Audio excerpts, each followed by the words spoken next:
जो जहनी बीमारियां हैं ना, उनको मेनली हम दो कैटेगरीज के अंदर तकसीम कर सकते हैं। दो अक़साम के अंदर उनको बड़े दायरे में तकसीम किया जा सकता है। एक किस्म की बीमारियों को हम कहते हैं कि जिनका ताल्लुक तिब के साथ है, मेडिकल साइंस के साथ है, यानी तिब्बी बीमारियां तिब्बी दायरे में, मेडिकल साइंस के दायरे में आती हैं।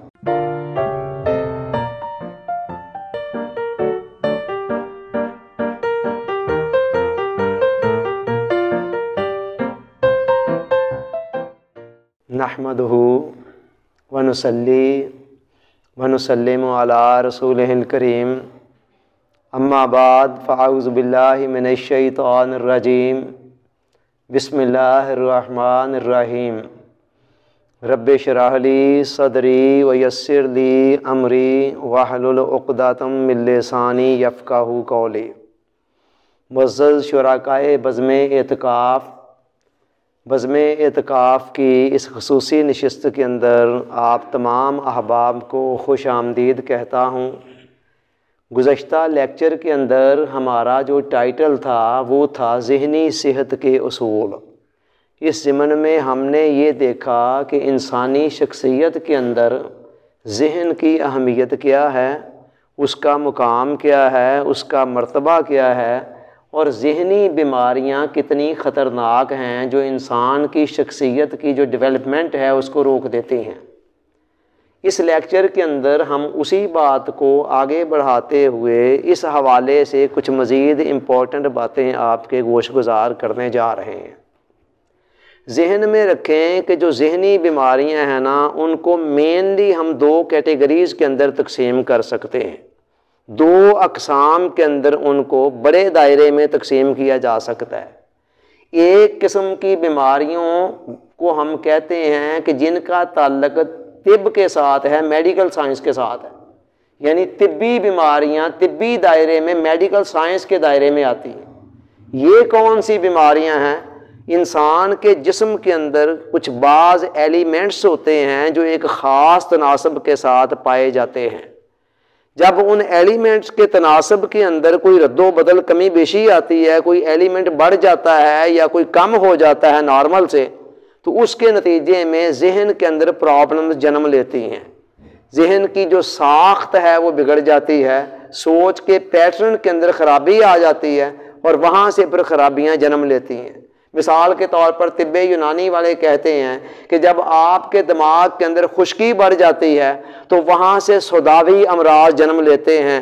आपको कई किस्म के परेशान कुन ख्वाब आने शुरू हो जाते हैं, ख्यालात बिखरे बिखरे मुंतशिर से आने शुरू हो जाते हैं और कई किस्म के वहम और वसवसे आपको आने शुरू हो जाते हैं। अला हाज़ल क़ियास, कभी कभी डरावनी शक्लें भी सामने आनी शुरू हो जाती हैं। ये सब कुछ क्या होता है? दिमाग के अंदर खुश्की के बढ़ जाने का नतीजा। चुनाचे तिब्बे यूनानी वाले उसके नतीजे के तौर पर कुछ ऐसी ग़िज़ाएँ, ऐसी दवाएं देते हैं जिनके नतीजे में वो खुश्की कम हो जाती है और ऑटोमेटिकली वो चीज़ नॉर्मल हो जाती है। इसी तरह जब इंसान कोई नशावर अद्वियात यूज़ करता है, उसके नतीजे के अंदर भी इंसान के खून के अंदर कोई एलिमेंट्स के तनासब में रद्दोबदल आ जाता है और जहन कई किस्म की उलझनों का शिकार होकर रह जाता है। अला हाज़ल क़ियास, बाज़ औक़ात मरूसी तौर पर बाज़ बीमारियाँ पीछे से वालिदैन की तरफ से बज़रिया खून जेनेटिकली मुंतकिल होती हैं। तो ये जो हैं, ये पहली किस्म की बीमारियाँ हैं, ये एक कैटेगरी है। दूसरी कैटेगरी जहनी बीमारियों की वो हैं जो सोच से जन्म लेती हैं। जस्ट सोच से होता क्या है? बैठे बिठाए एक ख्याल इंसान के जहन में कोई मनफी आता है, वो कहता है ये ख्याल बहुत बुरा है, ये तो मुझे नहीं आना चाहिए, ये क्यों आ रहा है भला? वो उससे जान छुड़ाने के लिए उसको कैंसिल करना चाहता है, रद्द करता है, इरादे के बलबूते पर उसको जहन से निकालना चाहता है। और जितना ज्यादा इरादे को वो उस ख्याल के मुकाबले में लेकर आता है, उतना ही ज्यादा ख्याल उसके मुकाबले में मजबूत से मजबूत तर होता चला जाता है। नतीजा क्या निकलता है? इस टकराव के अंदर जितनी ज्यादा ये टकराव बढ़ जाता है ना, बंदा ऐसी स्टेज भी आ जाती है, वो कहता है यार मैं खुदकुशी कर लूं, मर ही जाऊं इससे। यहां तक भी होता है कि इंसान के लिए जीने की निस्बत मरना ज्यादा आसान उसे दिखाई देता है। वो ख्याल उसकी जान नहीं छोड़ रहा होता, और ये चीज बंदे की ज़हनी सलाहियतों को तो बिल्कुल तबाह करती ही है, जिस्म के खून को भी जलाकर रख देती है, तेजी से इंसान की बॉडी को भी कमजोर कर रही होती है।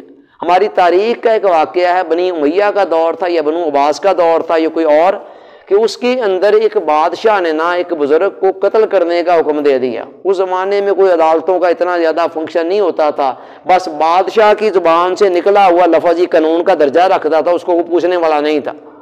बुजुर्ग को जब कत्ल किया गया तो उसके कत्ल करने पर उनके अंदर से इतना खून निकला कि जो एक नॉर्मल इंसान के अंदर उतना खून नहीं होता। बादशाह बड़ा हैरान हुआ, उसने शाही तबीब को बुला लिया और बुलाकर कहा कि इसकी वजह मुझे चाहिए कि इसकी वजह क्या है। इस बंदे के अंदर से जितना खून निकला है उतना खून नॉर्मली एक इंसान के अंदर नहीं पाया जाता। ये एक्स्ट्रा ऑर्डिनरी खून इसके अंदर क्यों है, आम इंसान से इतना ज्यादा क्यों है। शाही तबीब जाहिर है एक बड़ा सोच विचार वाला बंदा होता था, कोई अक्लमंद वाइज आदमी रखा जाता था ना शाही तबीब के तौर पर। उसने अपना एनालिसिस करके तो बादशाह को बताया कि बादशाह सलामत, ये वो शख्स है जो सारी जिंदगी किसी बात पर परेशान नहीं हुआ है, गुस्से में नहीं आया है, रंजीदा नहीं हुआ है, किसी गम का खौफ का शिकार नहीं हुआ है। नतीजा ये निकला है कि इसका खून बड़ा सिक्योर रहा। वो जो खून जलता है ना, खौफ के अंदर गम के अंदर खून सूखता चला जाता है, वो मामला इसके साथ नहीं हुआ। इस बना पर इसका खून जो है वो नॉर्मल इंसान से ज्यादा है, क्योंकि आम इंसान बेचारा जिंदगी के अंदर कई मरतबा उसने जलना होता है, कुड़ना होता है, गुस्से में आना होता है, कभी खौफ में कभी गम में, एंजना हो जाए औंजना हो जाए, ये ना हो जाए वो ना हो जाए वगैरह वगैरह। तो चूंकि इसके साथ वो कुछ नहीं हुआ है, इस बना पर इसके अंदर खून बहुत ज्यादा है। ठीक है, तो ये दूसरी किस्म की बीमारियां हैं। अच्छा, जहां तक वो पहली किस्म की बीमारियां हैं जिनका तल्लुक मेडिकल के साथ है, इंसान के खून के साथ है, ऐसा अगर केस हो तो उसका हल जो है वो साइकाट्रिस्ट के पास होता है। जो लोग उस किस्म की बीमारियों का इलाज करते हैं उनको क्या मेडिकल साइंस की ज़बान में कहते हैं साइकाट्रिस्ट, अद्वियात के ज़रिए से ज़हनी उलझनों का इलाज करने वाला। ऐसी अगर कोई शिकायत बंदे को हो कि जिसके नतीजे में पता चल जाए कि ये खून की कोई कमी बेशी है, उसके नतीजे के अंदर कोई मसला बना है, तो कोई हर्ज नहीं है कि इंसान किसी साइकाट्रिस्ट के पास चला जाए। वो कुछ टेस्ट करेगा और उसके नतीजे में डिटेक्ट कर लेगा किस वजह से ये जहन के अंदर उलझने प्रॉब्लम पैदा हो रही हैं और उनका इलाज कर देगा। बिल्कुल उसी तरह जैसे मेडिकल हमारे जिस्म के अंदर कोई प्रॉब्लम आती है तो हम जाते हैं डॉक्टर के पास, डॉक्टर को टेस्ट वगैरह करके रीजन तक पहुंच जाता है और उसके नतीजे के अंदर फिर कोई वो नुस्खा प्रेस्क्राइब करता है और हम वो यूज़ करते हैं, हम ठीक हो जाते हैं। यही मामला यहाँ भी किया जाएगा। और जहाँ तक दूसरी बीमारियों का तल्लक है जो सोच की सतह पर जन्म लेती है, उनका इलाज साइकाट्रिस्ट के पास नहीं होता। उनका इलाज जिनके पास होता है उनको साइकोलॉजिस्ट कहते हैं, माहिर नफ्सियात। ये क्या करते हैं, ये कोई मेडिसिन नहीं देते हैं। इनके पास जब बंदा जाता है, बताता है जी ये फलानी सोच है, ये मेरी जान नहीं छोड़ रही है, या मुझे गुस्सा बहुत आता है, या मुझे खाम खाई एक सोच बार बार आती जाती है, तो ये उसकी बैक में जाते हैं, हिस्ट्री उसकी लेते हैं। अच्छा, तुम्हारे ख़ानदान में भी किसी को था, कब से ये हुआ, पीछे जाकर ना कुरीदते हैं कि ये कहाँ से चली, कैसे कैसे चली। उसके मुताबिक फिर देखते हैं कि इल्मे नफ्सियात ने जो उसूल बनाए हैं, जो पैरामीटर्स मुकर्रर किए हैं, उसकी रोशनी में फिर तय करते हैं, उसको कुछ बताते हैं, काउंसलिंग करते हैं, तुम ये सोचा करो, ये मशक किया करो, ऐसे करो वैसे करो, और काफ़ी लंबा इलाज होता है। बहरहाल वो साइकोलॉजिस्ट का मसला होता है।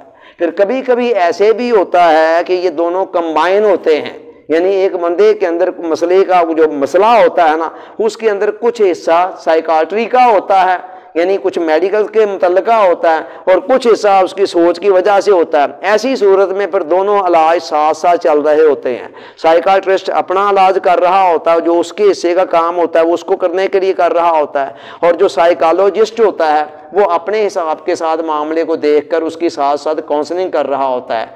तो चूंकि आम तौर पर हमारे यहाँ जो जहनी मरीज हैं, हर दूसरा चौथा बंदा जो मरीज है, बज़ाहिर ठीक नजर आने वाले भी बड़े लोग ऐसे हैं, आपको शाश बशाश चेहरे नजर आएंगे, वो अंदरूनी तौर पर पता नहीं किस जहन्नम में जल रहे हैं, सोचों के ताने बाने के अंदर बेचारे अंदर ही अंदर। लेकिन आम बंदे को पता नहीं चल रहा है कि वो उसके अंदर क्या कहानी चल रही है, क्या फिल्म चल रही है।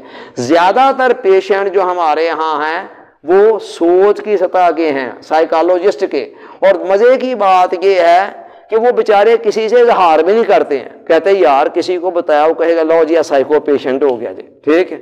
यानी साइको पेशेंट होने को बहुत बड़ी कोई जैसे गाली समझा जाता है, ठीक है, कि ये साइको पेशेंट हो गया है, लिहाजा वो बेचारे डरते डरते किसी से इजहार भी नहीं करते हैं। हम जो फोकस कर रहे हैं, ये जो ज़हनी सेहत के असूल हम बयान करने जा रहे हैं, इसका तल्लक इसी किस्म की सोचों के साथ है। और ज़्यादातर मेजॉरिटी माशरे की इसी जहन्नम में जल रही हैं, जिसके अंदर माजी के पछतावे हैं, मुस्तकबिल के अंदेशे हैं, डर हैं, खौफ हैं, वहम हैं, वसवसे हैं, ऐसे ऐसे डस लेने वाले ख्यालात हैं कि बंदा कहता है कि यार इससे बंदा मर जाए, लेकिन क्या करे, ये जान कैसे छोड़ेगा। ख्याल उसका ख्याल होता है कि ये मरकर ही जान छोड़ेगा। अब ये ख्याल कैसे छोड़ेगा? जितनी ज़्यादा जान छुड़ानी चाहता है बंदा, उतना ही ज़्यादा वो ख्याल इंसान के जहन पर मुसल्लत हो रहा होता है। वजह यह है कि वहाँ नफ्सियात का एक कानून काम कर रहा होता है। मैं आगे चलकर उसकी तरफ इशारा करता हूँ। बंदे को इस बात का पता नहीं होता है, लिहाजा वो क्या करता है, वो बेचारा सोचता है कि मैं लड़ झगड़ कर किसी तरह से इस ख्याल को जहन से निकालूं। उसे पता ही नहीं चलता है कि जितनी ज्यादा मैं जंग इसके साथ कर रहा हूं, इस जंग के अंदर मैं उतना ही हार रहा हूं। वो ख्याल दिन ब दिन स्ट्रांग होता चला जा रहा है और उसके मुकाबले में मैं और मेरा इरादा कमजोर होते चले जा रहे हैं। और ऐसा वक्त भी आता है कि वो नींद तक बंदे की डिस्टर्ब कर देता है। सारी सारी रात बाज़ औक़ात नींद नहीं आती है बंदे को, ठीक है। उस ख्यालों के ताने बाने के अंदर, उसके उधेड़ बखेड़ के अंदर ही बेचारा इतना उलझा होता है। काम कोई भी कर रहा है तो वो उसके अंदर ही उलझा हुआ है कि बस अब ये फलां मामला, वो सोच आ रही है उसके मुताबिक वो उसको रद्द कर रहा है।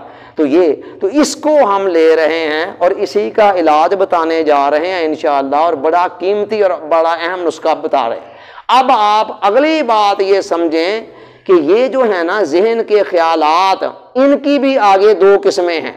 ये सारी फाउंडेशन बना रहे हैं, आपको पूरा समझू कर जब फाउंडेशन बनाकर जब इलाज की तरफ जाएंगे ना, तो फिर इंशाअल्लाह आपके लिए हर बात बिल्कुल रोशन होगी। अच्छा, इनकी भी दो किस्में हैं।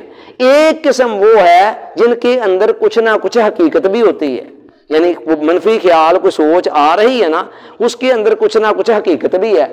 यानी मिसाल के तौर पर एक बंदे का कारोबार बड़ा ठीक ठाक चल रहा था, अचानक ही उसको कोई लॉस हो गया, किसी ने धोखा दे दिया, 20 लाख का फ्रॉड करके दे गया, हर चीज बिक गई, खत्म हो गया, 25 लाख का फ्रॉड हो गया, या आग लग गई कोई फैक्ट्री को या कारोबार को, और कख भी ना बचा।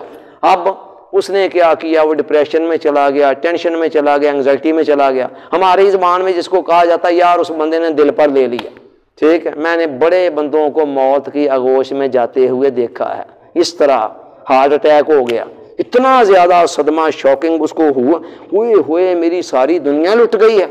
ओए अल्लाह के बंदे, तुम्हारी ज़िंदगी से कीमती तो नहीं था, उतना नुकसान किसी दुश्मन ने नहीं किया है, उस बंदे ने नहीं किया है जो तुम्हें धोखा देकर चला गया है, जितना नुकसान तुम खुद अपना कर रहे हो।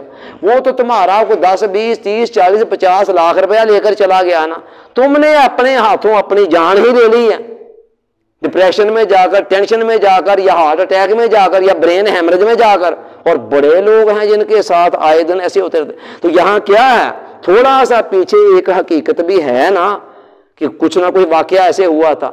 इसी तरह कभी ऐसे होता है, इंसान बड़ा कोई सीरियस एक्सीडेंट देखता है अपनी आंखों के सामने, या उसका कोई अजीज़ो अकारब उसके सामने बिछड़ता है, ठीक है, उसके साथ कोई खौफनाक हादसा होता है, और इंसान उसके नतीजे के अंदर एक साइको पेशेंट बन जाता है। वो हादसा उसके जहन के साथ चिपक जाता है, और उसके नतीजे के अंदर वो उसके जान ही नहीं छुड़ा पाता, और वो हकीकी ज़िंदगी से बहुत दूर जाकर उसी ज़िंदगी के अंदर ख्यालों में गुम होता है। उसका सेल्फ कॉन्फिडेंस ख़त्म हो जाता है। वो समझता है कि बस ये हादसा कभी मेरे जहन से नहीं निकलेगा। मसलन 2005 के अंदर आपको याद होगा, कश्मीर में बालाकोट में बड़ा ज़बरदस्त ज़ल्ज़ला आया था। उस ज़ल्ज़ले के अंदर जो अल्लाह को प्यारे हो गए तो वो हो गए, जो बच गए उनमें से कई साइको पेशेंट बन गए। कई लोग कई सालों के बाद जाकर ठीक हुए, और मुमकिन है कई लोग ऐसे होंगे जो आज तक भी उस सदमे से बाहर नहीं आ सके होंगे, ठीक है। तो ये भी यहाँ भी देखें, पीछे थोड़ी सी रियलिटी भी है ना इसके अंदर। अच्छा, इसी तरह कभी आने वाले मुस्तकबिल के अंदर कोई एक्सपेक्टेड डेंजरस होता है, पड़ा हुआ खतरा होता है। मसलन अगले दिन अदालत के अंदर पेश होना है, और बंदे की ये सोच सोच कर जान जा रही है कि जज साहब ने अगर मुझसे ये सवाल पूछ लिया तो क्या होगा, वो पूछ लिया तो क्या हो गया, ऐसे ही हो गया तो क्या हो गया, वैसे ही हो गया तो क्या होगा। यहाँ भी आप देखिए कुछ ना कुछ हकीकी खतरा मौजूद है, लेकिन बंदे का जहन उसको बढ़ा चढ़ा कर, कल को चाहे कख भी ना हो लेकिन उसको दिखा रहा है और उसकी समझ में नहीं आ रहा कि मैं कैसे नॉर्मल हूँ। वो जो काम भी कर रहा है बार बार ध्यान उधर जा रहा है, अच्छा फिर क्या होगा, अगर उस ये हो गया तो फिर क्या हो गया, वो हो गया तो फिर क्या होगा। इस तरह के खौफों के अंदर ज़िंदगी सहमी रहती है, डरी रहती है, सिसकती हुई गुजरती चली जाती है। ये वो मैंने बताया, ये दो किस्में हैं जहन के अमराज के, जो डर, खौफ, वहम, वसवसे हैं, उनकी दो किस्में हैं। ये एक किस्म है और दूसरी किस्म जो वो है जो टोटली गैर हकीकी होती है। ऐसे ही बैठे बैठे कोई ख्याल आ गया, ना कोई सर ना पैर उसका, और उसी हैं ये क्या ख्याल आ गया मेरे जहन के अंदर, अच्छा ये अब कैसे निकलेगा, इसको तो निकलना चाहिए फौरी तौर पर। जैसे जैसे बंदा सोच रहा है वैसे वैसे उसका दिल डूबता चला जा रहा है, वो उसको धक्के दे देकर निकालने की कोशिश कर रहा है और वो उतना ही ज़्यादा सर पे सवार हो रहा है। ठीक है, और इसके अंदर ही वो ख्यालात हैं जो मज़हब के हवाले से आते हैं। और मज़े की बात यह है, एक बंदा जब तक मज़हब के रास्ते पे नहीं ना चल रहा, कख भी नहीं सत्ते खैरा। जिस वक्त उसने चलना शुरू किया और साथ ही ख्यालात शुरू हो गए, अल्लाह के हवाले से कोई ख्याल आ गया, कोई मनफी सा, कोई घटिया सा, रसूल के हवाले से आ गया, कुरान के हवाले से आ गया, मारे गए जी, तौबा तौबा तौबा, अब इसमें मेरा ईमान कैसे बचेगा। ये कुछ अरसा पहले हमारी किसी जानने वाली ने फ़ोन पे डरते डरते झिझकते झिझकते मुझसे मसला पूछा कि ऐसे ऐसे ख्यालात अगर आएँ तो। मैंने जब थोड़ा सा हौसला दिया तो उसको थोड़ा हौसला हुआ और आगे खुलकर कहने लगी कि मुझे ऐसे लगता है जैसे मैंने मर जाना है इन ख्यालों के हाथों। मैं नमाज में खड़ी होती है तो आ रहे होते हैं, मैं कहती हूँ ये क्यों आते हैं मुझे, कोई अल्लाह के हवाले से या रसूल के हवाले से या आखिरत के हवाले से या ईमान के हवाले से। वो बंदा कहता है इतना गलत ख्याल आ गया। ठीक है, अब ये क्या है, कोई हकीकत नहीं है। और जिस बंदे के जहन में ख्यालात आ रहे हैं वो खुद सोचना नहीं चाह रहा, वो खुद कह रहा है ये गलत है यार, ये क्यों आ रहे हैं, लेकिन उसको पता नहीं होता। हालांकि शरीयत ने बड़ा आसान असूल दिया, कुरान ने कहा ला युकल्लिफुल्लाहु नफ्सन इल्ला वुसअहा, मैं किसी जान पर उसकी ताकत से बढ़कर बोझ ही नहीं डालता है। जो ख्यालात तुम्हारे गैर इख्तियारी आ रहे हैं इसमें तुम्हारा जब इख्तियार ही कोई नहीं है, जितने मर्जी बुरे हैं, गंदे हैं, मंदे हैं, आने दें जाने दें, कोई फर्क नहीं पड़ता, मैं नहीं तुम्हें पूछूंगा, अल्लाह कहता है। रसूल ने कहा बेफिक्र होकर रहो, अल्लाह ताला ने मेरी उम्मत को माफ कर दिया हुआ। लेकिन बंदे के पास ये नॉलेज नहीं होता है, लैक ऑफ नॉलेज की वजह से वो ये समझता है। जो बंदा इन गुत्थियों को आज बयान कर रहा है ना, उसने ज़िंदगी के अंदर बहुत सारी ये चीज़ें भुगती हुई हैं। ठीक है, एक हाथ में कुरान है, दूसरे में इल्म नफ्सियात है और तीसरी तरफ ज़िंदगी भर के मुशाहदात हैं, इसलिए वो इस बात का अहल है। आज चर्चिल ने सेकंड वर्ल्ड वार के अंदर जब बरतानिया की कमान संभाली थी तो उसने कहा था all my life has been preparing me for this moment, मेरी आज तक की सारी ज़िंदगी मुझे इस लम्हे के लिए तैयार कर रही थी। मेरी भी आज तक की सारी ज़िंदगी 60 साल की ज़िंदगी मुझे इस लम्हे के लिए तैयार कर रही थी कि मैं आने वाली नस्लों को बताऊं कि इस जहन्नम से बाहर कैसे आना है। ठीक है, अच्छा जी, तो ये बता रहा हूँ कि ये गैर हकीकी ख्यालात तो ये दूसरी किस्म के होते हैं। ये अब हम जिनकी इलाज की तरफ जा रहे हैं उनकी दो किस्में बता रहा हूँ, हकीकी हो या गैर हकीकी हो। निपटने के इन सारे से फिक्र ना करें, इंशाअल्लाह जहन आपका ऐसा हल्का फुल्का होगा कि याद ही करेंगे किस फ़कीर के साथ पाला पड़ा था। अच्छा, एक तीसरी किस्म के भी ख्यालात, वो क्या हैं, फ़इम्मा यातियन्नकुम मिन्नी हुदन फमन तबिअ हुदाया फला खौफुन अलैहिम वला हुम यहज़नून। अल्लाह ताला ने आदम अलैहिस्सलाम को दुनिया में भेजते वक्त कहा कि आदम और हव्वा तुम्हें दुनिया में भेज रहा हूँ, मैं वक्तन फ़वक्तन अपनी हदायतें भेजता रहूँगा। जो बंदा मेरी हदायत को जितना फॉलो कर लेगा उतना ही खौफ और गम से उसको निजात दे दूँगा। ये हदायत क्या है, खुदा के जो कवानीन हैं, लॉज ऑफ नेचर हैं कि ये काम ऐसे नहीं करना, ये ऐसे नहीं करना, ये कानून ऐसे है, ऐसे नहीं करना, ऐसे नहीं करना। तो बंदा उन कानूनों को जब वायलेट करता है, तोड़ता है, उसके नतीजे में फिर खौफ भी आता है, गम भी आते हैं, लाजमी का नतीजा है। वासफ साहब कहते हैं जो ज़िंदगी बनाने वाले की मंशा के ख़िलाफ़ होगी वो लाजमन परेशान होगी। तो इसका तो सिंपल हल ये है, अगर कोई बंदा गैर फितरी ज़िंदगी गुजार रहा है, जगह जगह पर फितरत के असूलों को तोड़ रहा है, धज्जियाँ उड़ा रहा है, उसके बाद कह रहा कि करा जी मैंने नॉर्मल नींद नहीं आती है, तो हम उसे कहेंगे यार प्लीज़ ये इतनी ज़्यादा अल्लाह के साथ फितरत के साथ जंग ना करो, अपनी थोड़ी सी जंग कराओ, तो कम करो, तो ये वैसे ही कम हो जाएंगे। तो बहरहाल ये है कि हम वो बता रहे हैं कि जो हकीकी, जिनकी बुनियादों के अंदर वहम, वसवसे, डर, खौफ, अंदेशे, जिनकी बुनियाद में कुछ ना कुछ हकीकत भी है, या फिर डर, खौफ, वहम, वसवसे, जिनकी बुनियादों के अंदर हकीकत कोई नहीं है, बस फसाने ही है। बंदे को खुद भी पता है कि ये गलत है, लेकिन वो कहता मैं क्या करूं। बड़ा ऐसे बड़ा रुस्तम ज़मां भी जो है ना, जब वो इन ख्यालों से लड़ना शुरू कर देगा ना, तो उसके बाद वो भी बिल्ली बनकर रह जाएगा। अगर चंद साल लड़ता रहेगा, उसके बाद पहलवानी वाले जौहर नहीं दिखा सकेगा। कुदरत का ये कानून है, करे तो करे क्या। अब कानून यहाँ पर क्या है, लोग गलती क्या करते हैं, हमने खुद ये गलती कितने साल तक कैसे की और उसके खमियाजे तक भुगते। और उस ज़माने में बड़े बड़े पीरों के पास गए, औलिया के पास गए, जो वक्ती तौर पर जो बैठे हुए हैं गद्दियों के ऊपर, और यार कोई तो इसका हल बताए, कोई वजीफ़ा बता देता, कोई वजीफ़ा बता देता, ये कर दें, वो कर दें, ऐसे कर दें, वैसे कर दें। उनको खुद नहीं पता था कि मतलब यानी कि इनका असल हल क्या है, इसका असल सोल्यूशन क्या है। साइकोलॉजी का यहाँ कानून कौन सा कायम कर है। मेरे हाथ में एक किताब लग गई 1926 के अंदर एमल कोवे की लिखी हुई ख्याल की ताकत। आज से 1 सदी पहले कमाल का बंदा था जी। जहन के अंदर की साइंस को जिस तरह उस बंदे ने समझा ना, मुझे दूसरा कोई बंदा हिस्ट्री के अंदर नजर नहीं आता है। उस बंदे ने पहली मर्तबा ये कानून पेश किया 2 + 2 4 के अल्फाज में। उससे पहले विलियम जैम, दूसरे तीसरे कई हैं जो इनडायरेक्टली ये बात कहते रहे, मगर जितने वाज़ेह अंदाज में उस बंदे ने बातें की ना, हैरान कुन अंदाज है उसका। बड़े रियाजी मैथमेटिकली उसने फार्मूले बयान की।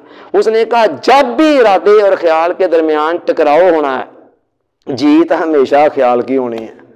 यानी ख्याल कह रहा है यार इंज ना हो जाए, उंज ना हो जाए, इरादा कह रहा नहीं नहीं नहीं ख्याल सोचना। वो कहता ठीक है मैं आ रहा हूं। फिर लो इरादा अपनी तोपें लेकर आता है ख्याल को फतह करने, ख्याल उससे बड़ी बड़ी तोपें लेकर आ जाता है इरादे के मुकाबले। मैं आपको आपकी प्रैक्टिकल लाइफ से 1-2 मिसालें देता हूं, आपको पता चलेगा कि इरादे और ख्याल के टकराव में होता क्या है। मिसाल के तौर पर कभी कभार आपको ऐसा तजर्बा हुआ होगा, कोई मौका है जहां आपको बेख्तियार हंसी आए जा रही है, लेकिन वो मौका नहीं है हंसने का, कोई बड़ा सामने बैठा हुआ है या कोई मौका ही ऐसा संजीदा, आप कहते हैं नहीं नहीं मैं नहीं हंसना, ठीक है, मगर ख्याल कह रहा है मैं तो हंसूंगा। आप इरादे से इरादा करते हैं नहीं हंसना, ख्याल कहता है हंसना है, आपका इरादा फ्लॉप हो जाता है और फिर आपको हंसी आ ही जाती है। ठीक है, कभी ऐसा एक्सपीरियंस हुआ है कि नहीं हुआ है? ऐसे होता है। ये है इरादे और ख्याल का टकराव। इसी तरह मसलन कोई 9 इंच की दीवार है, वो जनाब ज़मीन से सिर्फ 2 फुट ही ऊंची है। 9 इंच समझते हैं ना, एक लंबी ईंट रख दें तो वो 9 इंच बनती है, ज़मीन से सिर्फ 1 फुट ऊंची है। उस पर आपको कहा जाए चलें, आप आराम से स्मूथली चलते चले जाएंगे। चलते कैसे गए कि आपके ख्याल ने भी कहा कि यार चला जा सकता है, कोई मुमकिन नहीं। यही दीवार 100 फुट ऊंची हो, अब आपसे कहा जाए जी इस दीवार के ऊपर चलें, दीवार वही है, अब ख्याल कह रहा नहीं नहीं नहीं मैं गिर जाऊंगा, आप इरादा कर रहे हो नहीं गिरना, मैं तुम्हें कह रहा हूं नहीं गिरना, वो कहता है मैं गिरूंगा। ठीक है, आप गिरते पढ़ते आप इरादा क्या कह रहा नहीं नहीं नहीं गिरना, ख्याल कहता नहीं गिर जाऊंगा। लो जी, ख्याल दराम से आपको लेकर नीचे आ जाता है। ठीक है, ये है इरादे और ख्याल के टकराव के अंदर। इसीलिए तो मैं कह रहा हूं कि बड़े से बड़ा रुस्तमे ज़मां भी हो, जब वो किसी ख्याल के साथ टकराव करेगा ना, इरादा उसके मुकाबले में लाकर उसको ख़त्म करना चाहेगा, वो बिगी बिल्ली बन जाएगा। ठीक है, अब इस बात का पता ही कोई नहीं है हमारे बड़े बड़े लोगों को, तो क्या करें, वो किस मरीज़ को बताएं कैसे ये। ठीक है, लिहाजा ये गलती कभी नहीं करनी है आइंदा। इरादे के ज़रिए ख्याल को रद्द कभी नहीं करना है। तो फिर करना क्या है जी? करना ये है, सुनिए अब करना क्या है। आपने कंप्यूटर के अंदर वायरस का नाम सुना हुआ है? वायरस, मैंने पिछली सिटिंग में बताया था कि ये जो कंप्यूटर है ना, ये ह्यूमन ब्रेन को सामने रखकर बनाया गया है। जिस तरह कंप्यूटर के अंदर वायरस आता है ना, उसी तरह जहन के अंदर मनफी सोच एक वायरस की हैसियत रखती है। अब कंप्यूटर के वायरस से आपको मुक्के नहीं मारते हैं उसको कि निकलो बाहर यहाँ से, ज़बरदस्ती नहीं निकालते। आप क्या करते हैं? चुपके से एंटी वायरस को इंस्टॉल करते हैं। यही कुछ हमें यहाँ करना है। यहाँ भी एंटी वायरस इंस्टॉल करना है, और वो एंटी वायरस जब आएगा ना, उसके बाद जब वायरस आए तो एंटी वायरस उससे खुद निपटे, और हम एंजॉय कर रहे हैं दोनों की लड़ाई को। ठीक है, दोनों गुत्थम गुत्था हो रहे हो, ठीक है, और हम आराम से एक तरफ देखकर तमाशा देख रहे हो। पहले तो जनाब हम लड़ रहे होते हैं उस ख्याल से, और लड़ते लड़ते हलकान हो जाते हैं, ठीक है, लड़ते लड़ते हलकान हो जाते हैं। अब हमने लड़ना लड़ना कोई नहीं है, हमने एंटी वायरस इंस्टॉल करना आराम से और दोनों की लड़ाइयों को देखना है, और इंशाअल्लाह वो एंटी वायरस को निकाल बाहर करेगा। और जब चंद मरतबा ख्याल आएगा और देखेगा आगे से जनाब मुंह की खानी पड़ती है, तो फिर ख्यालात मनफी जो है ना वो एक दूसरे को बताते फिरेंगे, यार वो फलाने ज़हन की तरफ ना जाना, वहाँ तो ठहरने के लिए जगह ही कोई नहीं मिलती है, ठीक है, आगे से मुक्के पड़ते हैं, घोंसे पड़ते हैं, लिहाजा रहने दो, जहन की तरफ क्या लेने जाना है, फिर आप एंजॉय किया करेंगे। ये एक बात ये मैंने कंप्यूटर की इस्तिलाह में समझा दी। अब इसी बात को दूसरी इस्तिलाह में समझें कि दुनिया के अंदर हर दौर में कई बीमारियां ऐसी आती रही हैं जो ला इलाज हुआ करती थीं। डेंगू आया, वो ला इलाज था, तो डेंगू के साथ लड़ झगड़ कर दी, उसको ख़त्म किया, उसका भी कोई ना कोई मुदावा तलाश किया, वैक्सीन। कोरोना आया, उसने सारी दुनिया को हिला कर रख दिया। अब कोरोना आम दूरबीन से भी नहीं देखा जा सकता है, उसको देखने के लिए भी इंतहाई सेंसिटिव किस्म की माइक्रोस्कोप की ज़रूरत थी, ठीक है। तो फिर अब उससे लड़ाई क्या करनी थी, दुनिया वालों ने खामोशी के साथ उसकी वैक्सीनेशन बनाई, उसकी वैक्सीन तैयार की, और वैक्सीन की कितनी डोजेज थी, 2, याद है आपको, एक आज लगवानी है, दूसरी महीने बाद लगवानी है। इंशाअल्लाह हमने भी वैक्सीन तैयार कर दी हुई है, और उसकी 2 ही डोजें हैं, एक लेक्चर के अंदर लगेगी और दूसरी दूसरे के अंदर, और उसके बाद आराम से वैक्सीन की डोजें लगवा कर हम आराम से फारग हो गए और मुतमईन हो गए कि अब कोरोना हमारा कुछ नहीं बिगाड़ेगा। अब देखने कोरोना को फतह किया जा चुका हुआ है ना, पता नहीं अब कोरोना कहाँ है कहाँ नहीं है, वो बेचारा खुद मुंह छुपाए फिरता है।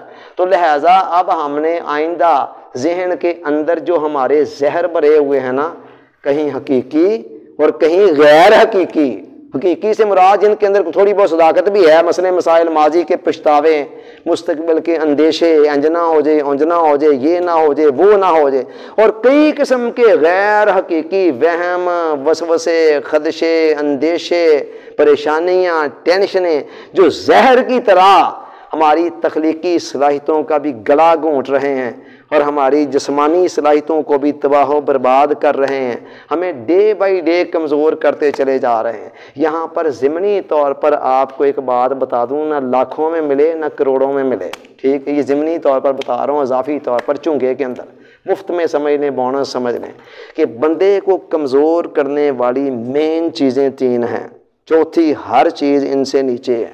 मैं आपको ज़िंदगी का एक निचोड़ बता रहा हूँ। नंबर 1 ग़िज़ा, ठीक है, ग़िज़ा के अंदर जितनी भी एहतियातियाँ करेगा उतने ही जिस्म पर असर पड़ेंगे। नंबर 2 सेक्स के अंदर गैर मुहतात रवैया, चाहे शादीशुदा है या गैर शादीशुदा है, जितना नुकसान ये चीज़ बंदे को पहुँचाती है इसका भी कोई अंत गिनत नहीं है, ठीक है। खून के 80-85 कतरे मिलते हैं ना, तो फिर जाकर वो एक कतरा बनता है, ठीक है। और सूफ़ी बरकत अली साहब और पता नहीं किस किस बंदे ने लिखा कि जब तक इस जौहर की हिफाजत नहीं ना की जाती आप तरीक़त की मंजिलों में आगे नहीं बढ़ सकते हैं, ना दुनिया की कामयाबियाँ ना आखिरत की। दूसरी चीज़ ये, और तीसरी चीज़ है जहन के डर, खौफ, वहम, वसवसे। बस ये 3 चीज़ें इतनी ज़्यादा हलाकत खेज़ हैं कि मुझे अभी तक चौथी कोई शय नज़र नहीं आती है जो इनके मुकाबले की हो। चौथी चीज़ जो भी होगी उसको इससे नीचे ही रखा जाएगा। ये 3 चीज़ें टॉप ऑफ द लिस्ट हैं इंसान की सेहत को तबाह करने के हवाले से। मनफी सोचें, और उसके बाद यानी ग़िज़ा जो बैलेंस ना हो, उसके अंदर बेएहतियातियाँ हों, और सेक्स के अंदर बेएहतियातियाँ, उस मादे का गलत इस्तेमाल, चाहे बग़ैर शादीशुदा हो इंसान वैसे किसी तरह कर रहा हो, या फिर शादीशुदा हो लेकिन ऐसे ही एक्स्ट्रा वो जाकर कर रहा हो अपनी अहलिया के साथ ही वो ताल्लुक़ कायम, तो ये दूसरी चीज़ बहुत सख्त नुकसानदेह है, किसी काम का नहीं रहने देती बंदे को। और तीसरी चीज़ है ये वहम, वसवसे, डर, खौफ, गुस्सा, एंग्जाइटी, टेंशन, डिप्रेशन वगैरह वगैरह जो भी हैं, जिस शक्ल में भी हैं, ये भी इंसान के खून को जला कर राख कर देती हैं और सारी सलाहियतों को जंग आलूद कर देती हैं और इंसान की तख्लीकी सलाहियतों का गला गूंज कर रख देती हैं। उसके अंदर वो नए नए आइडिया जन्म नहीं लेने देती हैं, वो इरादे नहीं होते हैं मजबूत जो सितारों पर कमंदे डालने का हौसला पैदा कर सके, जो पहाड़ों का जिगर पाश पाश करने की जरूरत रखते हों, जो तूफानों का रुख मोड़ने का हौसला अपने अंदर रखते हों। बंदे के अंदर ये चीज़ें फिर रह नहीं जाती हैं। तो लिहाजा अब हमने इंशाअल्लाह अज़ीज़ ये दूसरा लेक्चर आज हमारा मुकम्मल हो गया है। और आप कहेंगे जी अभी तक बताया क्या है, कुछ भी नहीं बताया है अजीज़ों। उसके लिए अब तीसरे लेक्चर का इंतज़ार करें इंशाअल्लाह। ये बहुत ज़रूरी बातें थीं जो मुझे इन 2 लेक्चरों के अंदर करनी पड़ी। अब आप देखें आप कितना कुछ जान गए हैं, ज़रा वो पहले लेक्चर को सुने और इसको दोबारा सुने और कितना कुछ जान गए हैं। अब ये बुनियादें हमारी बन गई हैं और अब इंशाअल्लाह तीसरा और चौथा लेक्चर, वो पहली डोज तीसरा लेक्चर और चौथे लेक्चर के अंदर दूसरी डोज इंशाअल्लाह इंजेक्ट की जाएगी। अल्लाह अल्लाह खैर ला। और उसके बाद मौजें मौजें हैं, ऐश कीजिएगा। अल्लाह ताला आपका हामी और नासिर हो। वमा अलैना इल्लल बलाग।